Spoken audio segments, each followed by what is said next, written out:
Personajes insólitos de la historia. Monseñor José Joaquín Salcedo Guarín. No existen países desarrollados, sino personas desarrolladas. El subdesarrollo está en la mente del hombre.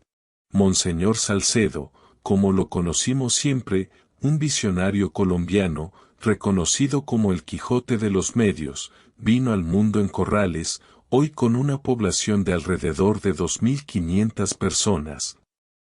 Un municipio ubicado en la provincia de Tundama en el departamento de Boyacá, altiplano cundiboyacense, fundado el 28 de enero de 1782 por Vicente de Rivera y Mendoza.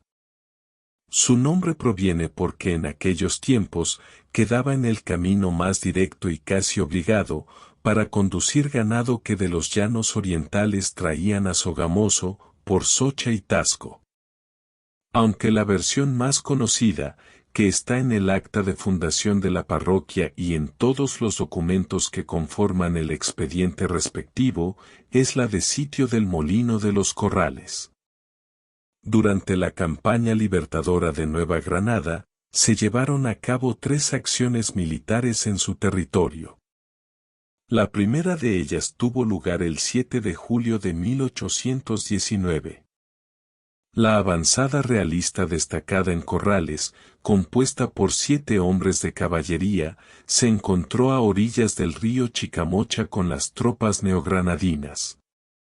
En esta acción, escaparon solo 2 hombres del ejército español. En el segundo enfrentamiento, José María Barreiro, comandante de las fuerzas españolas, envió al teniente Manuel Gutiérrez con 30 hombres de caballería quienes fueron rodeados por al menos 300 hombres del ejército granadino. Solo pudieron escapar Gutiérrez y 5 hombres más. En el tercer encuentro, se enfrentaron del lado español el teniente coronel Nicolás López, con la compañía de cazadores del primer batallón del Rey, contra unos 300 hombres del ejército rebelde, que según el reporte de los españoles, tuvieron más de 20 muertes, 5 prisioneros y perdieron 70 caballos y varias armas. 100 años después, en 1921, el matrimonio Salcedo Guarín extendía redes del telégrafo para comunicarse. A Corrales la separaban de Sogamoso, 2 horas de camino a caballo. Entre las demandas más imperiosas estaban la salud y la educación, por ello, extender las redes del telégrafo era imprescindible. El 8 de diciembre de 1921 se requerían los servicios médicos para ayudar a la señora Eva María Guarín en el alumbramiento de su primogénito, lo que fue hecho por Fideligna, una homeópata originaria de Alemania, que además hacía las veces de partera. La fecha de nacimiento coincidió con las festividades del pueblo, por lo que música, los fuegos artificiales y la algarabía ocasionaron mayor júbilo con la llegada de José Joaquín. El muchacho compartió su infancia con chicos de la zona urbana y rural. Sus padres, Eva María Guarín Perry y José Joaquín Salcedo, tenían ascendencias muy diferentes. La madre, de tradición y carácter británico heredados de doña María Luisa, la abuela, una mujer interesada por la educación y convertida al catolicismo, quien había llegado con su familia a mediados del siglo XIX de Inglaterra y se había instalado inicialmente en Sogamoso para dedicarse a la docencia. La situación económica que vivía el país condicionaba la forma de vida, incitada por los enfrentamientos entre los partidos políticos tradicionales que al final causaron la Guerra de los 1000 días. Por lo que María Luisa se vio obligada a trasladarse a Corrales para reducir gastos. Siendo maestra, conoció a Belisario Guarín Morales, comerciante de Chita, Boyacá, y la relación se consolidó en matrimonio. Del vínculo, nació Eva María, quien conoció a José Joaquín, hijo del comerciante de la región Julio Salcedo. El comercio, la pasión por la lectura, El amor, la educación y el telégrafo fueron los factores que identificaron la familia donde se formó Joaquín, alterando claramente las tradiciones y costumbres en que se desarrollaron las demás familias de la región. El ambiente machista, la sumisión de la mujer, el comportamiento familiar, el comportamiento apático y sin demostraciones de cariño, la débil educación, el trabajo obligado y el desánimo, fueron reemplazados por sus opuestos. De tal manera que José Joaquín Salcedo Guarín advirtió las diferencias que existían en su entorno donde crecía tanto física, espiritual, social, cultural e intelectualmente. En su juventud, se dio cuenta del poder de llegada que tenían los altoparlantes de la iglesia con los cuales el cura de turno se comunicaba con los fieles. Entonces se preguntó, ¿cómo será si en vez de bocinas, se utiliza algo con mucho mayor alcance? La educación en Colombia, por aquellos tiempos, tenía grandes problemas no solo por la falta de presupuestos para la adecuación, de espacios para clases o la obtención de implementos escolares. Las mayores complicaciones radicaban en la falta de maestros y la apropiada preparación de los mismos. El analfabetismo era muy alto, principalmente en el campo. Este abandono motivó el desplazamiento a las ciudades en busca de mejor calidad de vida. En ese ambiente de incertidumbre social, educativa y económica creció siendo testigo, además, de las dificultades que sobrellevaba el campesino, principalmente por la falta de conocimientos que les permitieran superar las adversidades de manera autónoma. Cuando llegó al Seminario Mayor de Tunja para continuar sus estudios de secundaria, entre los estudios formales incorporó de forma voluntaria física, química, mecánica, telecomunicaciones y en especial la radio. Al terminar sus estudios y ordenarse como sacerdote, fue nombrado como coadjutor en la parroquia de Sutatenza, Boyacá, el 23 de agosto de 1947. Allí, al poco tiempo instaló una pequeña emisora de radioaficionado, con el prefijo HK7HM. Apoyado por su hermano, el sacerdote jesuita Antonio José Tuco, quien era técnico radial, se dio a la construcción e instalación de un primer transmisor de amplitud modulada de 100 vatios, y con una antena sencilla y algunos equipos de audio, emitió sus primeros mensajes y programas. El padre Salcedo después consiguió una emisora para onda larga, con el fin de llevar al campesino, esparcimiento mediante programas de música interpretada por campesinos de la región y doctrina cristiana, complementándolos con ciertas nociones educativas.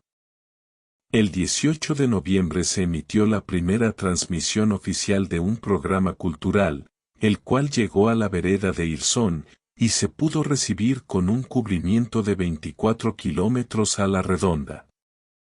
Al recibir la señal en el radio, doña Concha Sastoque, en su casa de la vereda, nació la primera escuela que en Colombia transmitió instrucción merced a las ondas hertzianas. Así se iniciaron Radio Sutatenza y las escuelas radiofónicas como punto de partida para las oportunidades que requería el campesino en procura de su progreso en la sociedad colombiana. Años más tarde, entre 1951 y 1953, este experimento se convertiría oficialmente en la Organización Acción Cultural Popular, ACPO. Para cumplir mejor con este propósito, se crearon los institutos de líderes campesinos en Sutatenza. En 1956, se pone en marcha el Instituto de Líderes para Mujeres Campesinas, formando a campesinos que prestaran el servicio social para apoyar a sus hermanos en las veredas de Colombia. Este programa se implementó con gran fortuna y éxito por varios años, graduando a más de 23.000 líderes del país. En 1949, se reemplazó el primer transmisor, por uno de 250 vatios, donado por General Electric, junto con 150 receptores.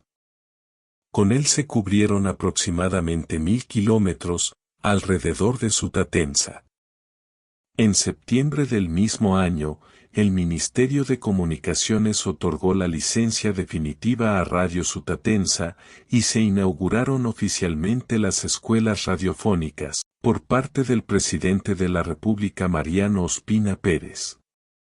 El éxito de Radio Sutatenza fue tal, que según registros de la UNESCO en 1955, en 601 de las 983 parroquias rurales de Colombia había una escuela ACPO con su coordinador, bajo el control del cura. Monseñor afirmaba que los alumnos analfabetos habían aprendido a leer y escribir en 6 meses. La iniciativa educativa alcanzó su cenit en 1968, cuando Radio Sutatenza se convirtió en la primera iniciativa educativa con cobertura nacional en Colombia, transmitiendo desde diversas emisoras en todo el territorio. En 1955 se habían distribuido 14.500 radios receptores. A ese entonces ya se había logrado la alfabetización de 30.000 adultos campesinos en 9.000 escuelas radiofónicas, utilizando las cartillas básicas de distribución gratuita en todo el país editadas en la editorial Andes, Hablemos Bien, Cuentas Claras, Nuestro Bienestar, Suelo Productivo, Comunidad Cristiana. Además se repartieron más de 4 millones de libros de la Biblioteca Popular con diversos temas de apoyo a la formación integral del campesinado colombiano. A partir del 29 de junio de 1958 se editó el periódico semanario El Campesino, como un medio impreso dirigido al campesinado adulto colombiano. Llegó al pueblo colombiano con 1.635 ediciones entre 1958 y 1990. Con estos métodos de masas y organización sociocultural, Acción Cultural Popular supo crear la conciencia de la necesidad de la alfabetización, mediante la utilización de la radio que integraba 2 elementos fundamentales para el habitante rural, los conocimientos en lectura, escritura y la religiosidad, evangelización o catequesis. Luego los complementó con la educación fundamental integral, EFI, una pedagogía diseñada para el campesino, y que formó parte fundamental de las escuelas radiofónicas, hoy conocidas como escuelas digitales campesinas, en la cual entregaba a los auxiliares inmediatos los materiales de apoyo pedagógico para realizar su tarea, como capacitadores o docentes que debían llegar hasta la última persona en el último rincón del país. El auxiliar inmediato era una persona de la misma familia o del mismo grupo de vecinos que sabía un poquito más que los demás. Él se convirtió en una especie de puente, de intermediario, de interlocutor entre el locutor profesor del programa y los alumnos. El proyecto educativo y sociocultural llegó hasta el Vaticano. El Papa Pío XII nombró Monseñor a José Joaquín Salcedo, en reconocimiento a su labor social. Posteriormente, en marzo de 1965, el Papa Paulo VI lo ascendió al rango de protonotario apostólico. El Programa General de Acción Cultural Popular, ACPO, está dirigido a mejorar la vida del campesinado, mediante la capacitación en 5 aspectos: salud, alfabeto, matemáticas, economía y trabajo y espiritualidad. Incrementando sus conocimientos y prácticas de agricultura y ganadería y permitiéndole mejorar su vivienda, su parcela y sobre todo, la relación personal consigo mismo y la socialización con los demás. Acción Cultural Popular ha sido la institución de educación no formal más grande, de mayor duración y de mayor extensión que ha existido, no solamente en América Latina, sino en el mundo entero. Llegó a tener 250.000 personas que seguían en forma permanente las clases que se daban a través de la radio. El modelo educativo de ACPO no solo transformó la educación en Colombia, sino que también dejó una huella imborrable en el pensamiento educativo a nivel global. Inspiró a pensadores destacados como Paulo Freire, fundador de la pedagogía crítica, y otros teóricos de la educación, quienes encontraron en esta iniciativa colombiana un referente valioso.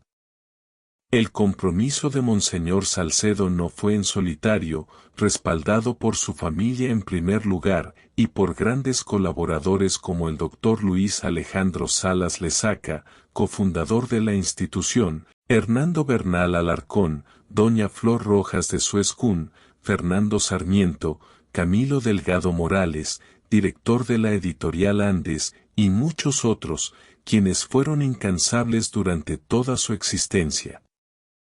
Sin embargo, dentro de todo lo bueno que había creado Monseñor Salcedo en Colombia y a nivel internacional, Radio Sutatensa y las escuelas radiofónicas en los años 70 experimentaban un declive. Un capítulo crucial en la historia de la educación rural colombiana llegaba a su término. La radio, que una vez resonó en cada rincón del país, enfrentaba los embates de la tecnología cambiante y la creciente presencia de la televisión, dando lugar a la última emisión de Radio Sutatensa el 17 de febrero de 1989. El periódico dejó de circular en 1990 junto con el cierre del Centro de Estudios de Sutatensa, y los institutos en junio de 1993. Fue en este momento de crisis, cuando la semilla plantada germinó en nuevas formas de educación. ACPO persistió, adaptándose a los cambios y desafíos de la era moderna. Surgieron las escuelas digitales campesinas, una evolución natural del proyecto original de Radio Sutatensa, y asimismo el periódico El Campesino revolucionó y se digitalizó. Sin embargo, en este declive, se hizo realidad una de las pérdidas más angustiantes para Colombia. El 2 de diciembre de 1994, el sabio Quijote de los medios, partió hacia la eternidad.